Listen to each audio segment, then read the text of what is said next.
จ้าข่าวที่หลายคนให้ความสนใจหลายเกี่ยวกับเหตุการณ์ที่เกิดขึ้นอยู่ที่ทางแขวงภาคเหนือของประเทศลาวเราโดยเฉพาะแม่นเหตุการณ์ก่อความบ่สงบอยู่ที่เมืองปากท่าแขวงบ่อแก้วผ่านมาหลายคนก็ได้ตั้งคำถามหลายอย่างว่ามันเป็นย้อนสาเหตุอันใดเกิดจากไสแท้แม่นไผมาก่อกวนความวุ่นวายสร้างความบ่สงบให้กับประเทศลาวแม่นไผแท้ แต่ก็เกิดคำถามบวกกับทางหลายสองทางเอาไปลงข่าวๆที่แบบบ่มีมูลความจริงที่เฮ็ดให้สังคมมีความบ่สงบโดยเฉพาะแม่นเกิดความสับสนวุ่นวายต่างๆนานาสังคมเรียกร้องต้องการจะรู้ข้อมูลที่ชัดเจนจากทางการลาวฉะนั้นมื้อนี้เราก็ได้มาเห็นข้อมูลหรือว่ารายงานจากทางการ อย่างเป็นทางการแล้วเนาะสำหรับการเหตุการณ์ก่อกวนความบ่สงบอยู่ที่เมืองปากท่าแขวงบ่อแก้วโดยอิงตามข่าวสารประเทศลาวเพิ่นเองก็ได้เปิดเผยให้เราได้รับรู้เกี่ยวกับเหตุการณ์นี้เพิ่นว่ากำลังทหารชายแดนกองบัญชาการทหารแขวงบ่อแก้วได้ปะทะกับกลุ่มก่อการร้ายหรือว่ากลุ่มค้ายาเสพติดในเวลาประมาณ 4 โมงของวันที่ 3 พฤษภาคม 2025 กองห้อยป้องกันชายแดนประจำอยู่ที่เมืองปากท่าแขวงบ่อแก้วได้ออกเคลื่อนไหวกวดกาลาดตระเวนใกล้กับเส้นชายแดนลาวไทยในขอบเขตภูผามนเมืองปากท่าแขวงบ่อแก้วและได้ถือกลุ่มแก๊งค้าขายยาเสพติด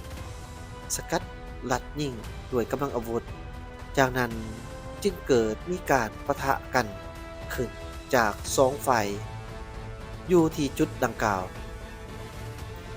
ด้วยการปะทะกันกับกลุ่มแก๊งค้าขายยาเสพติดในครั้งนี้กำลังทหารชายแดนกองบัญชาการทหารแขวงบ่อแก้วได้ประสานกับอำนาจการปกครองท้องถิ่นในขอบเขตพื้นที่ใกล้เคียงสามารถแก้ไขควบคุมสถานการณ์ไว้ได้และจับตัวผู้ต้องหาได้จำนวน 4 คน ส่วนพนักงานนักรบพวกเราได้รับบาดเจ็บและเสียชีวิตจำนวนหนึ่งเหตุการณ์ครั้งนี้ได้ก่อให้เกิดความบ่สงบอยู่ขอบเขตเมืองปากท่าแขวงบ่อแก้วและได้สร้างความแตกตื่นให้แก่พ่อแม่ประชาชนบรรดาเผ่าอยู่บริเวณใกล้เคียงและในทั่วประเทศผ่านการติดตามเห็นว่ากลุ่มแก๊งนี้แม่นว่าได้ใช้พื้นที่บริเวณดังกล่าวเป็นเส้นทางเคลื่อนไหวขนส่งยาเสพติดเข้าออกระหว่างสปปลาวและประเทศไทยซึ่งสร้างผลประโยชน์ให้แก่พวกเขาในระยะที่ผ่านมาการกระทำของพวกเขาเป็นการกระทำที่ป่าเถื่อนและเป็นการเคลื่อนไหวที่ผิดต่อระเบียบกฎหมายของสปปลาวก็คือกฎหมายระหว่างชาติอีกด้วยปัจจุบันทั้งเจ้าหน้าที่พวกเขาได้เป็นเจ้าการควบคุมสถานการณ์เฮ็ดให้สภาพมีความสงบและสืบต่อติดตามเสาะหาหัวปูตัวการใหญ่ของขบวนการค้าขายยาเสพติดกลุ่มแก๊งดังกล่าวเพื่อนำมาลงโทษและดำเนินตามขบวนการยุติธรรม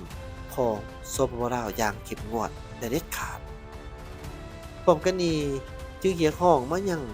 พนักงานราชการทหารตำรวจและพ่อแม่ประชาชนบรรดาเผ่าจงรับรู้เข้าใจเกี่ยวกับ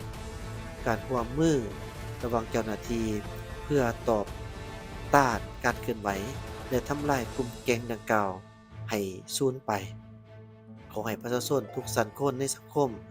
จงมีสติในการบริโภคข้อมูลข่าวสารต่างๆเป็นต้นข่าวที่บ่สร้างสรรค์และบ่มีมูลความจริง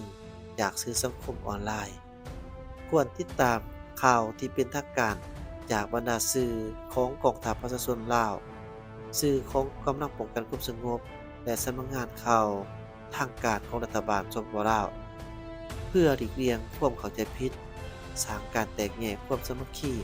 และเพื่อรักษาพัวพันอันดีงามระหว่างประชาชนสองประเทศลาวและไทยที่มีมาตั้งแต่โดนนานให้มันคงตลอดไปที่มาคปล